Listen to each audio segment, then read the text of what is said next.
اس کا پس منظر یہ ہے کہ آپ کو پتا ہے کہ 2 ہجری کے اندر غزوہ بدر ہوئی تھی، جو سورۃ الانفال میں ڈیٹیل سے آئے گا کہ اللہ نے اپنے نبی کے ساتھ وعدہ کیا تھا کہ 2 لشکروں میں سے ایک لشکر تمہیں میں دے دوں گا۔ ایک ابو سفیان کا لشکر تھا جو کہ شام سے تجارت کرنے کے بعد مکے واپس آ رہا تھا، اور ظاہر ہے کہ مکے والوں نے مسلمانوں کی جدادیں وہاں پہ قبضہ کر لی تھی، اس کے بدلے میں مسلمانوں کو اجازت دی گئی کہ اب ان کا مال بھی تم لوٹ سکتے ہو بدلے کے طور پہ، قصاص۔ اس لیے مسلمان جو ہیں وہ جب ایک نہتے لشکر کو لوٹنے کے لیے گھر سے نکلے تو ظاہر ہے جس کے ہاتھ میں کوئی ڈنڈا تھا، کوئی کسی کے ہاتھ میں کوئی چھڑی تھی، وہ لے کے نکلا، تلواروں سے تو نکلے نہیں تھے کیونکہ وہ لشکر تو ایک تجارتی قافلہ تھا جس کے اندر تلواریں وغیرہ تو نہیں ہوتی تھی۔ لیکن راستے میں اللہ تعالیٰ نے فیصلہ کر دیا کہ بھئی یہ تو ہم اب تمہیں جو ہے وہ کہیں اور تمہاری ٹکر کروائیں گے اور حق کا حق ہونا ظاہر کریں گے۔ ابو سفیان کو یہ جب بات پتہ چل گئی کہ اس طرح مسلمان ہمارے لشکر کو لوٹ سکتے ہیں تو اس نے اپنا راستہ بدل لیا، اور پیرلل میں اس نے ایک قاصد بھجوا دیا مکہ شریف کے تمہارے تجارتی قافلے کو خطرہ ہے، کیونکہ ساری روزی روٹی اسی کے ساتھ جڑی ہوئی تھی ان کی۔ وہ سارے اپنا جو سامان دیتے تھے وہ بیچ کے شام میں، اور اس سے وہ پیسے یا اس کے بارٹر سسٹم تھا اس کے متبادل اور چیزیں لے کے آتے تھے۔ تو انہوں نے اپنے قافلے کے بچاؤ کے لیے پوری تیاری کر کے 1000 کا لشکر کیل کانٹے سے لیس، اسرے سے لیس لے آئے، اور یہاں مسلمان نہاتے تھے۔ اب مسلمانوں کے سامنے آفر تھی، قرآن نے کہا کہ تمہارا تو دل تھا کہ تم تجارتی قافلے کو لوٹتے، لیکن اللہ تعالیٰ ان 313 نہتے مسلمانوں کو ٹکروانا چاہتا تھا ان 1000 اسلحے سے لیس لوگوں کے ساتھ، تاکہ اللہ تعالیٰ اسے یوم الفرقان، حق اور باطل کی جیت کا جو فرق ہے، جو حق اور باطل کا فیصلہ کر دے کہ حق جو ہے وہ اس کی جیت ہے اور باطل کی شکست ہے۔ یہ نہیں تھا کہ وہ بالکل ہی اتنے گئے گزرے تھے کہ وہ بیچارے ایک تلوار بھی گھر سے نہیں لا سکتے تھے۔ یہ جو ہمارا پریزنٹ کیا جاتا ہے نا کہ وہ شاید کو بہت غریب تھے، وہ پیچھے ریزن یہ تھی کہ وہ جو تلواریں ان کے پاس نہیں تھی، کیونکہ وہ اس نیت سے تو گئے نہیں تھے۔ تو غیبی مدد آئی اور اللہ تعالیٰ نے فرشتوں کے ذریعے ان کے لشکر کو ملیا میٹ کیا۔ اب اس چیز کا غصہ ان کے اندر موجود تھا، کیونکہ عرب کے لوگ اتنے جنگجو اور قریش کے لوگ جنگجو، اور پھر ان کی ایک عزت، پورے عرب میں ان کا قافلہ کوئی لوٹتا نہیں تھا کہ یہ کعبے کے متولی ہیں، گدی نشین ہیں، خانقاہ نشین ہیں، اور مختلف قبائل کے بت بھی خانہ کعبے میں رکھے ہوتے تھے۔ ان کو یہ بھی ڈر ہوتا تھا کہ اگر ہم نے ان کا قافلہ لوٹا تو یہ ہمارے بت اٹھا کے ہمارے خداؤں کو، بزرگان دین کو اٹھا کے باہر پھینک دیں گے، تو ہمارے بزرگوں کی یہ توہین کر دیں گے۔ تو وہ اس ڈر سے قافلے نہیں تھے قریش کے لوٹے جاتے، یعنی یہ شاہی خاندان تھا پورے عرب کے اندر۔ اب اس شاہی خاندان کی اس طرح مٹی پلید ہو نہتے مسلمانوں کے ہاتھوں، جو خود بھی قریش میں سے تھے، مسلمان بھی ظاہر ہے قریش میں سے تھے، مہاجرین، تو اس شکست کا بدلہ وہ لینا چاہتے تھے۔ 70 بڑے بڑے سردار ان کے قتل ہو گئے تھے، جس میں ٹاپ آف دا لسٹ ابو جہل بھی مارا گیا تھا بدر کے اندر۔ مکے کا کوئی گھر ایسا نہیں بچا تھا جس میں کوئی میت نہ ہو۔ 1 سال انہوں نے پوری تیاری کی کہ ہم نے یہ بدلہ اتارنا ہے۔ 3 ہجری میں پھر وہ بدلہ اتارنے کے لیے پوری تیاری کے ساتھ 3000 کا لشکر لے کے آئے وہ، اور اس دفعہ وہ آتے ہوئے عورتوں اور بچوں کو بھی ساتھ لے کے آئے کہ اگر ہم بھاگنے لگے تو ہمیں اس چیز کا ڈر ہوگا کہ ہمارے بچے اور ہماری عورتیں مسلمانوں کے ہاتھ لگ جائیں گی، تو ہمیں اس غیرت کی وجہ سے جان تو ہم دے دیں گے لیکن ہم پیچھے نہیں ہٹیں گے۔ اور اس دفعہ ان کے لشکر میں حضرت خالد بن ولید بھی شامل تھے، جو غزوہ بدر میں شامل نہیں ہو سکے تھے کیونکہ ابو جہل نے انہیں پیچھے مکے کے اندر سردار کے نائب کے طور پہ چھوڑا تھا، اور ابو جہل چونکہ اب مارا جا چکا تھا، اس دفعہ لشکر کی سربراہی جو ہے وہ ابو سفیان کے ذمہ آئی۔ اب یہ اللہ کا کرنا ہے کہ بعد میں حضرت ابو سفیان نے بھی، حضرت خالد بن ولید نے بھی، دونوں نے اسلام قبول کر لیا رضی اللہ عنہما وعلیہم السلام۔ تو لیکن اس وقت تک ظاہر ہے کہ اسلام دشمنی ان میں موجود تھی، بلکہ بدر کے اندر ہی صرف ابو جہل آیا، باقی جتنے جنگیں مشرکین عرب کے ساتھ مسلمانوں کی ہوئی ہیں، ایک غزوہ حنین کو چھوڑ دیں آپ، باقی سب میں لیڈر جو ہے وہ کفار کی طرف سے ابو سفیان ہی تھا، چاہے وہ احد ہو، چاہے خندق ہو، یا صلح حدیبیہ والا ایشو ہو۔ تو اب وہ بدلہ لینے کے لیے آ رہے تھے۔ اب مسلمانوں میں یہاں پہ مشورہ شروع ہو گیا. اب نبی صلی اللہ علیہ وآلہ وسلم کی ذاتی خواہش یہی تھی کہ ہمیں مدینے کے اندر رہ کے نا مدینے کا دفاع کرنا چاہیے، جس طرح کہ بعد میں غزوہ خندق کے موقع پر کیا. چونکہ مساک مدینہ بھی یہودیوں سے ہوا تھا تو ہمیں ایک عددی برتری بھی حاصل ہو جائے گی کہ مدینے پہ اگر مشرکین عرب نے حملہ کیا تو یہودی بھی ہمارے ساتھ مل کر ہمارا ساتھ دیں گے، کیونکہ وہ معاہدے کے اندر تو بندھے ہوئے تھے. اور اگر ہم باہر نکلتے ہیں تو پھر ہمیں یہ مدد حاصل نہیں ہوگی. لیکن جو لوگ غزوہ بدر کے بعد انصار مدینہ نوجوان لڑکے مسلمان ہوئے تھے، وہ تو ابھی اس شہادت کے جذبے کے ساتھ سرشار تھے. وہ کہتے ہیں جی ہم نے کیوں اندر رہنا ہے، ہم نے تو باہر نکل کے لڑیں گے ایسی کی تیسی ان کافروں کی، ہم تو جان دینے کے لیے تیار ہیں. تو نبی صلی اللہ علیہ وآلہ وسلم نے کثرت رائے کی وجہ سے یہی فیصلہ کیا کہ ٹھیک ہے، اب اگر یہ اکثریت کا یہی فیصلہ ہے تو ٹھیک ہے، میں اسی کو مانتا ہوں. اسلام میں یعنی اس اعتبار سے حلال کے دائرے میں تو جمہوریت ہی دیکھی جائے گی، حلال کے دائرے میں.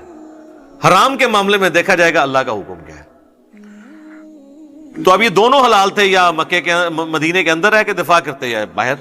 تو اب اکثریت کی رائے تھی باہر، تو آپ نے فرمایا ٹھیک ہے. بہرحال یہ اب پہلا موقع تھا کہ نبی علیہ السلام اپنے گھر سے زرہ پہن کے نکلے. تو یعنی صحابہ کو یہ پتہ چل گیا کہ یہ معاملہ کوئی زیادہ سخت ہونے والا ہے. آپ نے یعنی خود بھی پہنا، وہ جو سر پہ وہ لوہے کی ٹوپی پہنی جاتی ہے. اور پھر نبی علیہ السلام کو صحیح بخاری میں آتا ہے خواب بھی دکھا دیا گیا تھا کہ آپ کے سامنے ایک گائے ذبح ہو رہی ہے جس کا کافی زیادہ خون نکلا ہے. تو آپ کو یہ پتہ چل گیا تھا کہ میرے کافی سارے اصحاب اس میں شہید ہو جائیں گے. لیکن ظاہر ہے کہ اللہ کی تقدیر کو تو کوئی نہیں ٹال سکتا نا. تو نبی علیہ السلام باہر نکلے. اب آپ باہر جو ہے مورچوں میں مختلف جگہ پہ مختلف لوگوں کی ڈیوٹیاں لگا رہے تھے. تو اب یہاں سے یہ وہ اس واقعے کا آغاز سورہ آل عمران کی آیت نمبر 121 سے ہوگا کہ آپ مورچوں کے اوپر ڈیوٹی لگا رہے تھے کہ فلاں نے اس جگہ رہنا ہے، فلاں نے اس جگہ رہنا ہے، اور اس طریقے سے اس معاملے کو لے کے چلنا ہے. صحیح بخاری میں ڈیٹیل آتی ہے، قرآن میں بھی اس کا ذکر آ جائے گا آگے چل کے، کہ ایک کرٹیکل درہ تھا، پہاڑی چوٹی تھی جس کے اوپر آپ نے 50 تیر انداز جو ہے نا وہ مقرر کر دیے، جن کے سردار تھے عبداللہ بن جبیر رضی اللہ تعالیٰ عنہ. صحیح بخاری میں آتا ہے نبی علیہ السلام نے ان 50 لوگوں کو یہ وصیت کی تھی کہ تم اگر یہ دیکھو کہ چیل کوے بھی ہماری لاشوں کی بوٹیاں اٹھا کے لے کے جا رہے ہیں، تب بھی تم نے اس پہاڑی سے نیچے نہیں اترنا جب تک میں تمہیں حکم نہ دوں. اب اس سے زیادہ تو کوئی نہیں سمجھا سکتا نا کسی کو کہ جو مرضی ہو جائے تم نے یہ درہ نہیں چھوڑنا. آخری یہی ہو سکتا تھا نا کہ مسلمانوں کو شکست ہو جاتی اور مسلمانوں کی مدد کے لیے وہ درہ چھوڑتے. آپ فرمایا تم نے تب بھی نہیں چھوڑنا.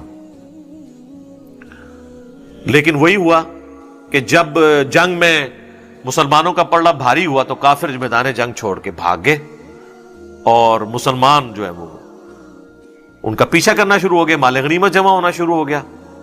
قرآن میں بھی اس کا ذکر آئے گا، بخاری میں ڈیٹیل کے ساتھ موجود ہے. تو وہ جو 50 تیر انداز تھے نا، انہوں نے وہ پہاڑی جو چوٹی تھی، وہ آج بھی آپ غزوہ احد کے شہداء کا جو قبرستان ہے اس کے پاس وہ آج بھی درہ موجود ہے. وہ پہاڑی چوٹی جو ہے چھوٹی سی، اس پہ میں خود بھی چڑھا ہوں، آپ چڑھ سکتے ہیں، اتنی اونچی نہیں ہے. وہ انہوں نے چھوڑ دی ہے. اگرچہ جو ان کے لیڈر تھے عبداللہ ابن جبیر، وہ چیختے رہے کہ اللہ کے نبی نے منع کیا تھا، صرف 15 بندے اس کے ساتھ رہے، باقی 35 لوگ جو ہیں مال غنیمت جمع کرنا شروع ہو گئے. اور انہوں نے یہ اجتہاد کیا کہ یہ جو حضور نے فرمایا تھا تو اس صورت میں تھا جب مسلمانوں کو شکست ہوتی ہے، اب تو ہمیں فتح ہو گئی ہے، یعنی اپنی طرف سے اجتہاد کر لیا، حالانکہ حضور نے فرمایا تھا میرے حکم کا انتظار کرنا ہے. اس سے پتہ چلا کہ اجتہاد اگر صحابہ بھی کریں اور وہ کتاب و سنت سے ٹکرائے تو اس کی کوئی اہمیت نہیں ہے. تو بابے تو اپنے بوجھ سنبھال کے رکھو، تو بزرگ بھی بوجھ سنبھال کے رکھو. اچھا، اب وہی ہوا. خالد ابن ولید کی عقابی نظروں نے یہ دیکھ لیا، چونکہ وہ تھے کیولری کے سردار، یعنی ایک تو پیدل فوج ہوتی ہے نا، ایک گھوڑوں والی فوج، وہ تھے گھوڑوں والی فوج کے اوپر. اور یہاں سے یہ سارے ان کی فوج جب بھاگ کے جا رہی تھی کہ بھئی ہم تو شکست کھا گئے، انہوں نے جب دیکھا نا کہ اس نے درہ چھوڑ دیا ہے، اور ان کو یہ پتا تھا کہ اس پہاڑی کے پچھلی سائڈ کے اوپر راستہ ہے، پیچھے سے لا کے ہم ان پہ حملہ کریں تو مسلمانوں کی فوج کو ہم سینڈوچ بنا دیں گے. پیچھے اس طرف سے کیولری کا حملہ ہو جائے گا، یعنی گھوڑوں کے اوپر، ادھر سے آلریڈی ہماری فوج موجود ہے جو بھاگ رہی ہے، تو ان کو ہم جو ہے نا وہ دونوں فوجوں کے درمیان ان کو پیس دیں گے. بس وہی ہوا. خالد بن ولید نے آ کے نا اس پہاڑی کے پیچھے سے حملہ کیا. اب ظاہر ہے کہ مسلمان تو ابھی وہ تو سامان سمیٹ رہے تھے کافروں کا مال غنیمت، وہ تو ریڈی بھی نہیں تھے. پیچھے سے حملہ ہو گیا اور اس میں ایسی بھگدڑ مچی کہ صحیح بخاری میں آتا ہے کہ بعض صحابہ بھی صحابہ کے ہاتھوں قتل ہو گئے اس جس میں فرینڈلی فائرنگ کے اندر، جس میں حضرت جابر بن عبداللہ کے والد بھی شہید ہو گئے تھے. ان کو مسلمانوں نے ہی مار دیا، ایسی بھگدڑ مچی. اور اس کا ایفیکٹ ہوا کہ حضرت حمزہ بھی شہید ہو گئے جو کہ آرمی چیف تھے مسلمانوں کے. پھر ان کی لاش کا مسئلہ کیا گیا. ہند جو ابو سفیان کی بیوی تھی، چونکہ غزوہ بدر میں ابو سفیان کی بیوی کا بھائی اور اس کا باپ عتبہ بن ربیعہ اور بھائی اس کا ولید بن عتبہ، یہ سب لوگ، اور چچا، یہ سب لوگ مرے ہوئے تھے. یہ سب کچھ جناب عمر سیریز کے اندر انہوں نے فلمایا ہے. آپ کو جناب وہ غزوہ احد کے موقع پہ انہوں نے پہنچا دیا. اردو ڈبنگ کے ساتھ بھی ہماری ویب سائٹ ahlsunnatpak.com کے اوپر رکھی ہوئی ہے، آپ ڈاؤن لوڈ کر کے اسے ضرور دیکھیں. تو اس نے وہ کلیجہ چبایا اور مسئلہ کیا لاش کا، اور مسلمانوں کو ظاہر ایک تکلیف پہنچی. مدینے کا کوئی گھر نہیں تھا جس میں کوئی میت نہ ہو، اتنے مسلمان شہید ہو گئے. انصار مدینہ، مسلمانوں کے حوصلے پست ہو گئے کہ جی کدھر بدر کی کامیابی اور کدھر احد کے اندر اتنی شکست، کہ سب سے بڑھ کر کے اللہ کے نبی علیہ السلام کی بھی شہادت کی خبر مشہور ہو گئی. قرآن میں اس کا بھی ذکر آئے گا.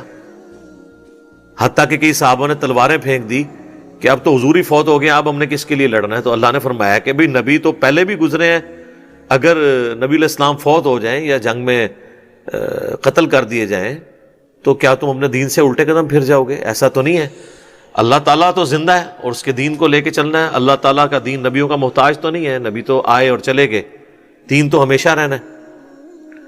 تو نبی علیہ السلام کے 4 مبارک دان یہ شہید ہو گئے، کیونکہ آپ پہ ایسا حملہ ہوا کہ وہ آپ کا اپنا جو خود اوپر وہ لوہے کی ٹوپی پہنی تھی اس کے کنگرے جو ہے نا یوں اندر گال سے اندر چلے گئے، یہ دانت ٹوٹ گئے اور اتنا خون بہا کہ صحابہ کو لگا کہ بھئی حضور تو فوت ہو گئے.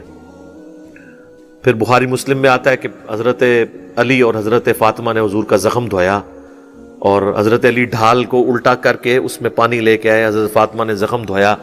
پھر حضرت فاطمہ نے سلام اللہ علیہا جب خون نہیں رکتا تھا تو انہوں نے ایک کپڑا جلا کے کاٹن کا اس کی راکھ رکھی، اس سے خون رکا.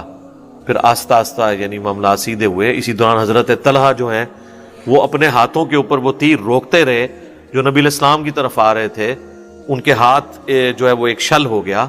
پوری زندگی ان کا ایک ہاتھ یعنی ان کا نہیں تھا، اسی میں ہی ہوا اور جنت کما لی انہوں نے. اسی طریقے سے کئی انصاری صحابہ جو ہیں وہ حضور کو بچاتے بچاتے شہید ہو گئے یکے بعد دیگرے. اور پھر اسی دوران نبی علیہ السلام نے اور چند اصحاب نے جو آپ کے ساتھ تھے، حضرت ابوبکر، عمر، عثمان تو نہیں تھے، حضرت عثمان تو اس بھگدڑ میں جو ہے وہ فتنے کا شکار ہو گئے. فتنہ پنجابی والا نہیں، عربی والا، آزمائش کا. حضرت ابوبکر، عمر اور علی اور باقی چند سینئر صحابہ 12 کے قریب جو تھے حضور کے ساتھ تھے.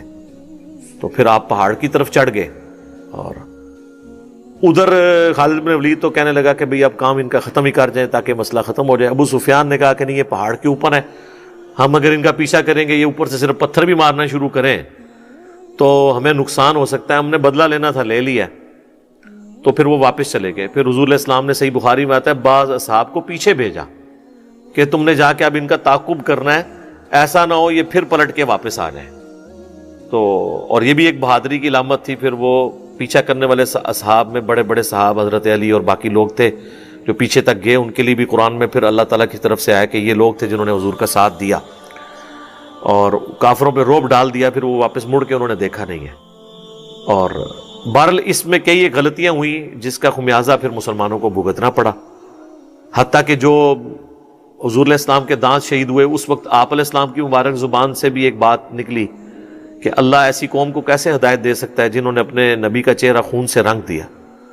تو اللہ تعالیٰ نے سب سے پہلے جب گرفت فرمائی تو اپنے محبوب کے اوپر فرمائی، لیس لک من الامر شیء، اے نبی آپ کو کوئی اختیار نہیں ہے کسی معاملے میں، اللہ چاہے تو ان کو معاف بھی کر دے. اور وہی خالد ابن ولید جس کی وجہ سے حضور کے داں شہید ہوئے، اسی مبارک زبان سے خالد بن ولید کے لیے سیف اللہ کا لقب ملا اور وہ مسلمان بھی ہو گئے۔ تو یہ سارا میں نے ایک بلو پرنٹ آپ کے سامنے رکھ دیا ہے۔ اب آپ یہ آیات ہم جلدی جلدی کور کریں گے تو آپ کو اندازہ ہو جائے گا کہ میں نے جتنی باتیں بتائی ہیں آلموسٹ اس میں سکیٹرڈ فارم میں موجود ہیں۔ بہرحال اس میں ایک بہت بڑا اور واقعہ بھی ہوا تھا کہ عبداللہ ابن ابی جو منافق تھا وہ اپنے ساتھ لشکر لے کے الگ ہو گیا بیچ میں سے۔ مسلمان یعنی جو ان میں سے آپ سمجھ لیں کہ ان کی ایک اعتبار سے کمر ہی ٹوٹ گئی، ٹھیک ہے، کہ وہ اپنے لوگوں کو لے کے سائڈ پہ ہو گیا۔ تو ان کا ذکر بھی اللہ تعالیٰ نے اشارتاً اس میں کیا ہے، ان منافقین کا جنہوں نے مسلمانوں کی جمعیت کو نقصان پہنچانے کی کوشش کی۔ بہرحال اللہ تعالیٰ نے مسلمانوں کو اوورآل ایک فتح دی، اور اس اعتبار سے کہ اپنا وعدہ پورا کیا، لیکن بعد میں اپنی غلطی کی وجہ سے ان کو ایک آزمائش سے بھی گزرنا پڑا۔ تو یہ بڑا ضروری تھا کہ اللہ تعالیٰ اس کے اوپر مسلمانوں کی دل جوئی بھی کرتا، غلطی کو ہائی لائٹ کرتا، لیکن ظاہر ہے کہ تمام دل دکھے ہوئے تھے، اور ظاہر ہے کہ جن لوگوں نے بدر کی فتح دیکھی تھی، احد کی شکست سے کئی لوگوں کے ایمان بھی متزلزل ہو گئے ہوں گے۔ تو اس اعتبار سے ضروری تھا کہ اللہ تعالیٰ ان ساری چیزوں کو ایڈریس کرتا۔